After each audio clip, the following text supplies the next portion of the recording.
Assalamualaikum. Welcome to Knowledge Zone. So in the last video we completed our first chapter from paper 1 and now we are going to discuss second chapter from paper 1. Okay? That is the world during the world wars. This is the most important topic from paper 2. So all of you please take out your readers. Page number 162. Okay? Come on, start the chapter.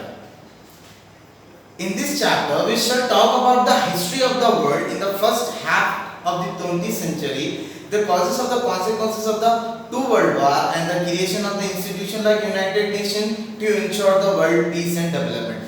हम ये chapter में world war के बारे में पढ़ने वाले हैं, वो भी कौन से first half of the 20th century, यानी कि 20th सेंचुरी के हाफ, यानी कि फर्स्ट हाफ यानी कि भाई 1990 सेंचुरी से फर्स्ट हाफ हम इसके बारे में डिस्कस करने वाले चैप्टर में, जहां पर वर्ल्ड वार्स के कॉन्सिक्वेंसेस क्या हुए, इसके वजह क्या थी वर्ल्ड वार होने की, राइट। और साथ ही साथ वर्ल्ड वार के बाद हम ऐसे कौन से इंस्टीट्यूशंस को हम ओपन करें, ऐसे कौन से ऑर्गेनाइजेशंस है हम जिसको बिल्डअप करें जिससे हम आज वर्ल्ड में पीस मेंटेन करते हैं, ये सब डिटेल्स हम इस चैप्टर में पढ़ने वाले हैं आज वर्ल्ड वार में। The 20th century, Eric Hobsbawm, a historian, called the 20th century the age of extremes. उन्होंने कमेंट करे एरिक कि ये जो पीरियड था half of the 20th century ये एज ऑफ एक्सट्रीम्स माना जाता। क्यों? On a one hand, fascism was growing strong because of the ideas of the questioning power and hatred for the other peoples. एक तरफ देखा गया तो वर्ल्ड में वही टाइम पर half of the 20th century में वही टाइम पर फेसिज्म बहुत ज्यादा ग्रोथ हो रहा था। फेसिज्म इज नथिंग बट ऐसी गवर्नमेंट जहां पर डिक्टेटरशिप का रूल चलता, राइट, यानी कि किंगडम रूल, जहां पर राजा के जैसा एक आदमी पूरी कंट्री के ऊपर रूल करना, उन्हें जो बोला वो सब जने सुनना, समझा? उन्हें जो बोला सब जने वही सुनना, और कोई भी कंट्री का मेंबर डिक्टेटरशिप रूल को अगेंस्ट में नहीं जाना, जो उन्हें बोला वो एक्सेप्ट कर लेना। ऐसे टाइप ऑफ सिस्टम्स को हम बोलेंगे fascism. And next for on the other hand, अब एक तरफ फेसिज्म चला और एक तरफ on the other hand the need for the democracy and the need of democracy was also growing. और एक तरफ फेसिज्म बढ़ा और एक तरफ डेमोक्रेसी यानी फ्रीडम, आजादी, जैसा कि हमारा इंडिया है। Democracy is nothing but for the people, by the people, of the people.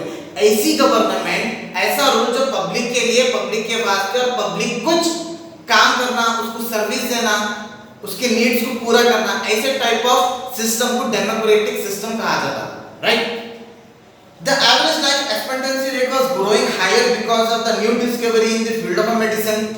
और जैसा half of the 20th century में ओके हम ज्यादातर मेडिसिन की टेक्नोलॉजीज में भी ग्रोथ कर रहे थे, जिससे एक्सपेक्टेंसी रेट भी क्या होता जा रहा था, हायर होते जा रहा था। यानी कि एक्सपेक्टेंसी रेट यानी कि हम उसे ये इजीली मालूम कर सकते कि पहले के दौर में बच्चे अगर बीमार हो जाते तो उसकी मेडिसिन हमारे पास अवेलेबल नहीं थी, तो बच्चे क्या हो जाते थे, मर जाते थे because of illness of a medicine, right. हमारे पास उसका मेडिसिन का वो बीमारी का इलाज नहीं होने की वजह से। बट आज हमारे 20th सेंचुरी में तक हमारे सब मेडिसिन वगैरह अपग्रेड हो गए थे, जहां पर लाइफ एक्सपेक्टेंसी रेट इंक्रीज होते जा रहा था। और एक तरफ literacy level also become high, that is more people had access better education. और साथ साथ 20th सेंचुरी से एजुकेशन बहुत ज्यादा इंप्रूव होते गया, लोगों को इजीली एजुकेशन हासिल हो रही थी।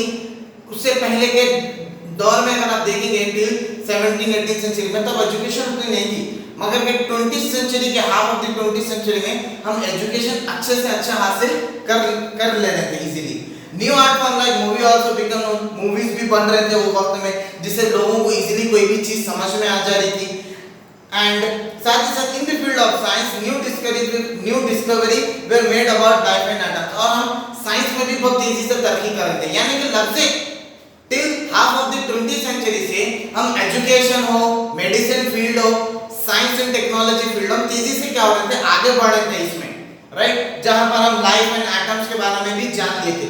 More than 100 country become independent all over the world, यानी कि टिल 19 यानी कि half of the 20th century में आधे से ज्यादा कंट्रीज, यानी कि कम से कम मोर देन 100 कंट्री से ज्यादा ये ड्यूरेशन में सब जने आजाद हो चुके थे।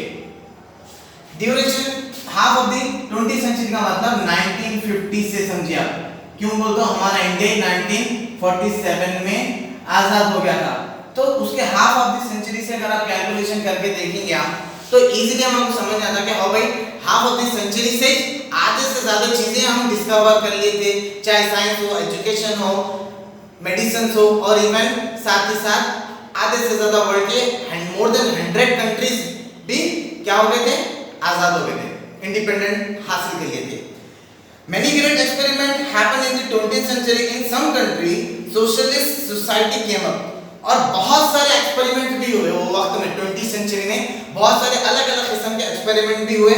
एंड सम कंट्री, और थोड़े कंट्री में सोशल सोसाइटी देखने को मिली हमारे। सोशलिस्ट सोसाइटी का मतलब क्या होता है, in socialist society people live with the equality and fertility, जहां पर लोग सोशलिस्ट यानी कि भाई मिलजुल कर भाईचारे से मिलकर रहते, ऐसे सोसाइटीज भी केम अप यानी कि देखने को मिले 20th सेंचुरी में। Some country adopt liberal democracy where people had political liberty and had a capitalist economy, और कुछ कंट्री तो नए नए पॉलिसीज भी अडॉप्ट करने लगे, जैसा कि पॉलिटिकल लिबर्टी यानी कि कोई भी पॉलिटिकल पार्टीज में इलेक्शन में खड़ सकता, कोई भी पॉलिटिकल पावर में उन्हें भी आगे शामिल हो सकता। अगर आप फेसिज्म में देखें तो ऐसा नहीं होता। किंगडम रूल्स में क्या होता, अगर राजा ही किंगडम है तो उसके बाद उसका कौन आता, उसका घर परिवार में से कोई एक आता, बेटा हो, बेटी हो, कोई तो भी क्वीन या प्रिंस ऐसा बनता। बट हमारे थोड़े ऐसे भी कंट्रीज थे वो वक्त में 20th सेंचुरी में जो कि सोशलिस्ट सोसाइटी बना रहे थे, जहां पर लोग मिलजुल कर भाईचारे से रहने की कोशिश कर रहे थे, और जहां पर कैपिटलिस्ट इकोनॉमी और पैसे वगैरह कमाने करने के जरिए बना रहे थे। At the beginning of the 20th century, the world was divided into developed industrial country of the West, include Britain, US, Germany, France, Italy. तो जब 20th सेंचुरी की स्टार्टिंग थी वर्ल्ड की, तो वर्ल्ड हमारे बहुत सारे हिस्सों में डिवाइडेड होगा। डेवलप्ड इंडस्ट्रियल कंट्री में, डेवलप्ड इंडस्ट्रियल यानी कि मोस्ट डेवलप्ड इंडस्ट्रियल कंट्रीज में डिवाइड हो गया था हमारा वर्ल्ड, जहां पर हम जो कंट्रीज को जो वर्ल्ड डेवलप्ड कंट्रीज माना जाता है 20th सेंचुरी से, वो कौन से कंट्रीज आते हैं, Britain, USA, Germany, France, Italy. ये कंट्री शुरू से ही 20th सेंचुरी से ही क्या है, most industrial developed country. And उसके बाद and colonised country of Asian Africa, और यही सारे फ्रांस, जर्मनी, ये सभी सारे कंट्रीज मिलके क्या करे, ये पहले से ही अच्छे डेवलप थे तो दूसरे कंट्रीज पे क्या करे, कॉलोनीज कर ली। कॉलोनीज यानी कब्जा जमा ली, जैसा एशिया के आधे से ज्यादा हिस्सों पर और अफ्रीका के आधे से ज्यादा हिस्सों पर क्या करे, कब्जा जमा ली। This country were under the control of developed nation, और ये एशिया और अफ्रीका पूरे डेवलप्ड कंट्री के अंडर में थे। डेवलप्ड कंट्री बोले तो जो ऑलरेडी डेवलप्ड है पूरी, जैसा यूएसए, फ्रांस है, इटाली, जर्मनी, वक्त में ये डेवलप्ड कंट्री के अंडर में थे हम। जैसा कि इंडिया खुद ब्रिटिश के अंडर में था 1947 आजादी से पहले, ओके ऐसा। And the industrial country had split into two enemy group, और इंडस्ट्रियल कंट्रीज भी क्या हुए, टू एनिमी ग्रुप में डिवाइड हो गए। वो टू एनिमी ग्रुप क्या है, एक जो ब्लॉक था वो उसमें कौन कौन आ जाते, जर्मनी, ऑस्ट्रिया, हंगरी, ये एक ग्रुप बन गया, और एक ग्रुप कौन सा बना, ब्रिटेन, फ्रांस, रशिया, ये और एक ग्रुप बन गया। ये लोग इंडस्ट्रियल में आगे बढ़ने के लिए एक रेस के जैसा बहुत तेजी से आगे बढ़े थे, जो एक दूसरे के क्या थे, दुश्मन थे। कौन कौन, जर्मनी, ऑस्ट्रिया, हंगरी एक ब्लॉक, और ब्रिटेन, फ्रांस और रशिया एक ब्लॉक। ये दोनों एक दूसरे के क्या हो गए थे, दुश्मन बन गए थे। And wait from the Russia another side. Each group wanted dominate over the world and control as many colonies and market as possible, which led to the occurrence of the world war. तो ये लोग क्या करें, ज्यादा से ज्यादा industrial revolution की वजह चक्कर में आकर बहुत सारे कंट्रीज के ऊपर अपना कब्जा जमाने के लिए क्या करें, तेजी से एक रेस की तरह आगे बढ़े थे ये दोनों ब्लॉक, राइट। और उसके साथ साथ क्या करें, कईयों वर्ल्ड के कईयों कंट्रीज के ऊपर क्या करें, अपना कब्जा जमा ले। कब्जा जमा क्या, अपने इंडस्ट्रियल लोकेशंस, इंडस्ट्रियल कंपनीज को खोलकर क्या करें, इसकी वजह से हमारा पहला वर्ल्ड वॉर का अकरेंस यानी कि पहली जो कॉन्सिक्वेंसेस थे, यही वजह थी कि दो यूरोपियन और दो मेजर कंट्रीज मिलकर क्या करें, एक रेस के चक्कर में, यानी कि हम कब्जा करते पूरे वर्ल्ड पे, हम डोमिनेट करते, हम रूल करते, हम बड़े बनते, इसके चक्कर में दो लोगों के बीच में क्या हो गया है, वर्ल्ड वार स्टार्ट हो गया इसकी वजह से। The first world war began in 1914। First world war कब स्टार्ट हुआ, 1914। It was really a world war, ये हकीकत में एक वर्ल्ड वार था, because almost all the country imperial nations and their colonies of the world took a part in the world war। क्योंकि world के सभी इंपीरियल नेशन, बड़े बड़े नेशन और उसके कॉलोनीज, यानी जो वो नेशन जितने इस कंट्रीज के ऊपर कब्जा करके रखा था, वो लोग भी पूरे सपोर्ट मिलकर ये वर्ल्ड वार में क्या हुए, शामिल हुए, और इसकी वजह से वर्ल्ड वार हुआ, first world war. Of the world war, China, Japan on the east and the USA on the west took a part in the world war। China और जापान ईस्ट साइड से आकर world war में शामिल हुए, USA western side से शामिल हुआ world war में सपोर्ट के लिए। The first world war ended in 1918, और ये वर्ल्ड वार 1918 में खत्म हुआ, यानी कि 4 साल तक ये वर्ल्ड वार चलता रहा हमारे वर्ल्ड में।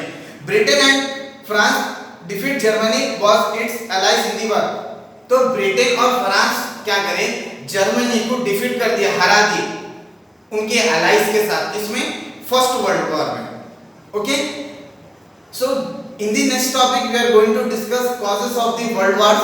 Okay, so till then stay safe, stay secure, have a great day.